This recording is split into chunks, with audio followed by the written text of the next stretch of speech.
नमस्कार। ग्रहों की गोचरीय स्थिति पर रेगुलर वीडियो पाने के लिए साप्ताहिक राशिफल, मासिक राशिफल, त्रैमासिक राशिफल और ग्रहों के बाकी गोचर पर भी रेगुलर अपडेट्स पाने के लिए, जिसके हिसाब से आप अपने जीवन में थोड़ी गाइडेंस प्राप्त कर सकें, इसके लिए मेरे चैनल को अवश्य सब्सक्राइब करें। जिन लोगों ने सब्सक्राइब कर रखा है वो ऑल ये जो नोटिफिकेशन सेटिंग होती है इसको क्लिक करें, क्योंकि कभी कभी कुछ लोग बोलते हैं उनको नोटिफिकेशन नहीं मिलती। आशा करता हूं चैनल को सब्सक्राइब करेंगे और रेगुलर वीडियोस अवश्य आप देखेंगे। नमस्कार। ओम गणेशाय नमः। ओम नमः शिवाय। मैं निखिल ज्योतिष आचार्य आप सभी का मेरे चैनल पर पुनः स्वागत करता हूं। आशा करता हूं कि आप सभी स्वस्थ होंगे। महादेव की कृपा आप सभी पर सदैव बनी रहे। वीडियो टॉरस यानी कि वृषभ के लिए बहुत विशेष है, क्योंकि वीडियो है शुक्र देवता के राशि परिवर्तन के बारे में। शुक्र महाराज राशि बदल रहे हैं। कब बदल रहे हैं? 2 मार्च को। कहाँ आ रहे हैं? आपके 11वें भाव में उच्च के हो जाएंगे, मीन राशि में आएंगे और 26 मार्च तक यहीं पर गोचर करेंगे। शुक्र का उच्च का होना ऑब्वियसली बहुत अच्छा है और आपके तो लग्नेश हैं, तो उनका प्रभाव आपके लिए बहुत ही ज़्यादा होता है। शुक्र बहुत चीज़ों के कारक है। नैसर्गिक शुभ ग्रह हैं बृहस्पति के साथ। विवाह, प्यार, लग्जरीज, तंत्र, जीवन का भोग, जीवन का आनंद, भौतिक आनंद, आर्टिस्टिक चीज़ें, पोएम्स, पोएट, कला, कलात्मक चीज़ें, ये सब शुक्र के अधीन है। शुक्र अच्छा है तो वो व्यक्ति जीवन का आनंद लेता है और ऐसे बहुत ही कम लोग होते हैं। तो इसलिए शुक्र का गोचर इम्पॉर्टेंट होता ही, और यहाँ पे उनकी युति शनि से भी हो रही है, तो इसका क्या इम्पैक्ट पड़ेगा यही हम चर्चा करेंगे इस वीडियो में। ऐसा होना कि शनि भी साथ में और शुक्र उच्च के हैं, ये सालों में एक बार होता है। पिछले साल भी हुआ था, अगले साल भी होगा, लेकिन उसके बाद क्योंकि शनि फिर आगे निकल जाएंगे, शनि तो मीन में आएंगे बहुत सालों बाद, शुक्र तो हर साल आते हैं, तो इसलिए ये युति जो हो रही है ये बहुत लॉन्ग टर्म इम्पैक्ट भी दे सकती है। आपके लिए उपयोगी बने वीडियो इसलिए मैंने इसको कुछ भागों में बांट लिया है। पहला पॉजिटिव्स, फिर नेगेटिव्स और फिर उपाय। लग्न राशि या चंद्र राशि यदि वृषभ है, दोनों ही देख सकते हैं, अलग अलग नहीं बन सकते राशिफल। जहाँ से सूट और लेट ज़्यादा करता है आपको वहाँ से देखिए। व्यक्तिगत मत मेरा है कि लग्न से देखेंगे तो अच्छा, इनकेस नहीं पता है तो चंद्र राशि से भी इसको देख सकते हैं। शुरू करते हैं अत्यंत महत्वपूर्ण राशिफल का। शुरू करते हैं पॉजिटिव्स के साथ। सबसे पहला, शुक्र उच्च के हो रहे हैं। शुक्र क्या है? लग्नेश है। तो लग्नेश का उच्च का होना यानी कि, और वो भी लाभ स्थान में, यानी कि time to do something big, कुछ बहुत बड़ा करने का मौका आपको प्राप्त होने वाला है और ये ऑब्वियसली आपके लिए बहुत अच्छा है। शुक्र उच्च के हैं, लग्नेश हैं और आपके योग कारक ग्रह के साथ बैठे हैं, तो ये तो सोने पर सुहागा है।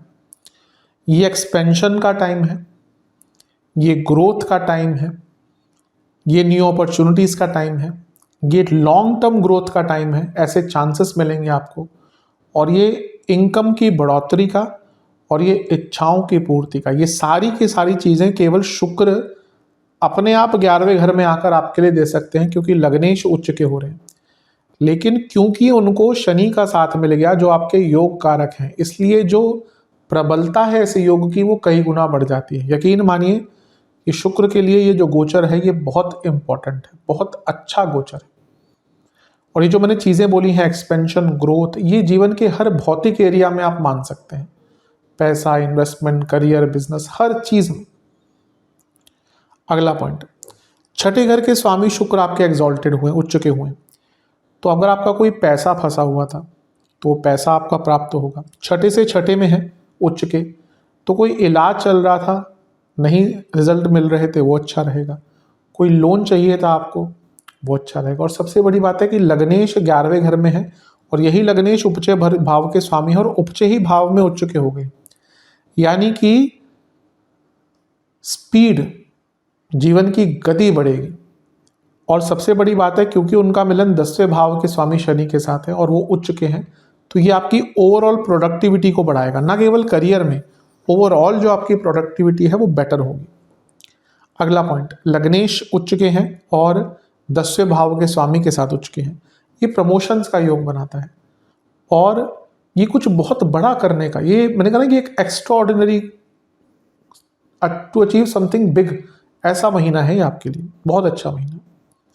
अगला पॉइंट, अब यहाँ पे देखिए कि नवम के स्वामी शनि है, 10वें के स्वामी शनि है और वो लग्न के स्वामी के साथ बैठे हैं 11वें घर में।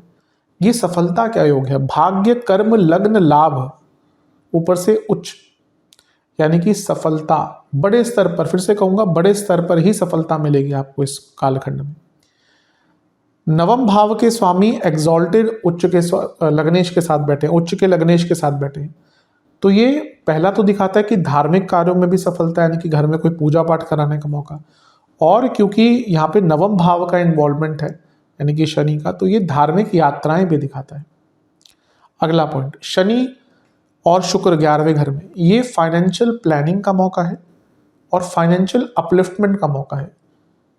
देखिए, व्यक्ति जो अमीर बहुत बनते हैं या कुछ बहुत बड़ा अचीव करते हैं, वो एक उनको कोई मौका मिला होता है ना, जहाँ से वो उसको ऊपर लेके जाते हैं। तो ये वो टाइम है, आप जिस भी स्तर पर हैं अपने जीवन में फाइनेंशियली, उसको अपस्केल अपलिफ्ट करने का मौका मिलेगा। शुक्र का एक प्रभाव होता है कि वो अपने से दूसरे भाव को बहुत शुभ कर देते हैं, मैंने पहले ही बताया इस चीज़ को कई बार। तो उनका 12वें भाव को शुभ करना, यानी कि आपका हेल्थ के पॉइंट ऑफ व्यू से जो कुछ इलाज वगैरह नहीं ढंग से हो रहा था और विदेश के जो काम आपके अटक रहे थे, वो यहाँ पे पूर्ण होंगे। ये जो युति हो रही है शनि और शुक्र की, ये 10वें से दूसरे भाव में हो रही है, यानी कि करियर में बड़े रोल्स और रिकॉग्निशन दोनों ही बहुत आराम से मिलेंगे। ये नवम से तीसरे में है, आपके पिताजी का कोई काम रुका हुआ था वो पूर्ण होगा। और ये सप्तम से पंचम में है, आपके मैरिड लाइफ में भी जो प्रॉब्लम चल रही थी उनको थोड़ा बहुत सुलझाया जा सकता है। ये जो भाव है ये पंचम से सप्तम में है।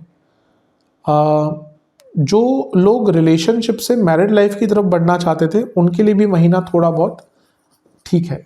इसमें थोड़ी कंडीशंस अप्लाइड है, जिनका रिलेशनशिप ठीक चल रहा है उन्हीं के लिए ज़्यादा है, मैं आऊँगा नेगेटिव पे। लेकिन हाँ, जो लोग बहुत टाइम तक रिलेशनशिप में हैं और अब विवाह की तरफ बढ़ना चाहते हैं उनके लिए अच्छा है। क्योंकि ये काम त्रिकोण है तो आप सेल्फ प्लेजर्स पे ध्यान देंगे, जिसमें कोई बुराई नहीं है। और क्योंकि ये दोनों ग्रह पंचम भाव को देखेंगे तो जो स्टूडेंट्स हैं उनको लाभ मिलेगा, और इवन कुछ लोगों के सडन नए रिलेशन भी स्टार्ट हो सकते हैं। तो ये पॉजिटिव इम्पैक्ट है। अब थोड़ा नेगेटिव चीज़ों पर ध्यान डाल लेते हैं। अब नेगेटिव्स की तरफ चलते हैं। सबसे पहला तो ओवरबर्डन, वर्क में ओवरबर्डन रहेगा, सेल्फ एक्सपेक्टेशंस बहुत ज़्यादा हो जाएंगी, वही तंग करेंगी। पैसा किसी को उधार देना बहुत तंग करेगा। नवमेश है यहाँ पे और वो छठे घर के स्वामी के साथ हैं, यानी कि बॉसेस से मतभेद हो सकते हैं थोड़े बहुत। People will be jealous of you, आसपास के लोग जो हैं कार्य क्षेत्र में या पर्सनल लाइफ में बहुत जेलस होंगे। और आपके एनिमीज़ भी बढ़ेंगे, क्योंकि छठे घर के स्वामी उच्च के हो रहे हैं ना, तो एनिमीज़ भी बढ़ेंगे, आपके दुश्मन बढ़ेंगे। सेहत पर कुछ खर्चा करना पड़ सकता है। और लव लाइफ हो या मैरिड लाइफ, दोनों में इंटीमेसी के इश्यूज आ सकते हैं। ओवर स्पेंडिंग, ओवर एक्सपेक्टेशन, दोनों ही चीज़ें तंग करेंगी। और कभी कभी लालच भी यहाँ पे थोड़ा पड़ जाता है। सेहत की बात करें तो स्टमक डिसऑर्डर्स, नर्व्स की प्रॉब्लम, आंखों की प्रॉब्लम, इंटेस्टाइनल इश्यूज, नीज की प्रॉब्लम, बैक से रिलेटेड प्रॉब्लम और सर से संबंधित रोग तंग कर सकते हैं। तो इन सब चीज़ों पर ध्यान दीजिएगा। अब उपाय की बात कर लेते हैं। दुर्गा जी को 2 घी के दिए समर्पित कर वहीं पर बैठकर ओम शुभ लक्षणाय नमः मंत्र का 108 बार जाप करें। दही, चावल और मिश्री मिलाकर माता को भोग लगाएं। एक मीठा पान भी चढ़ाएं। दुर्गा जी के मंदिर में चूड़ियाँ अर्पण करें दान में और दक्षिणा के साथ, और कुछ दुर्गा चालीसा की पुस्तकों का दान करें। ये उपाय कर लेंगे तो अवश्य विशेष लाभ मिलेगा। आशा करता हूँ वीडियो काम आएगा। चैनल पर नए सब्सक्राइब कीजिए, वीडियो को लाइक कीजिए। मिलता हूँ अगली वीडियो में, तब तक के लिए ओम नमः शिवाय।